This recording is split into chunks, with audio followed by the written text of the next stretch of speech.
Welcome to the Slop Temple. We pray this video helps. In this video, I will show how to change a Nissan Altima cabin filter. Open the glove box and remove the damper, then unclip the filter housing behind it.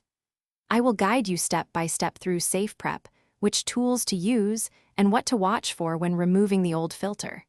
You will see how to orient the new filter correctly, reseal the housing, and test airflow for fresher cabin today. Before you begin, make sure the car is parked on level ground and the ignition is off. Open the glove box, clear items, and release the glove box damper to access the filter area behind it. Gather a Phillips screwdriver, gloves, and a vacuum or brush to remove debris. Confirm the replacement filter fits your Altima, note the airflow arrow, and keep a trash bag handy for the old filter and leaves. If you are finding this video helpful, please subscribe and like to support more guides.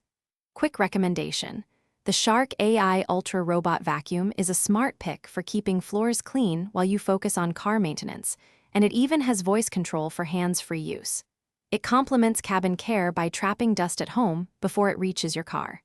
Check the description for the link and other deals. Now let's get back to the video.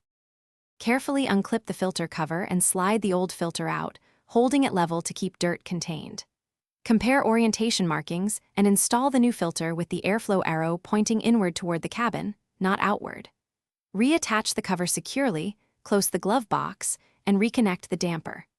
Run the fan to check airflow and listen for rattles, then dispose of the old filter responsibly and enjoy improved air quality in the cabin. Thanks for watching. Consider subscribing if we helped you.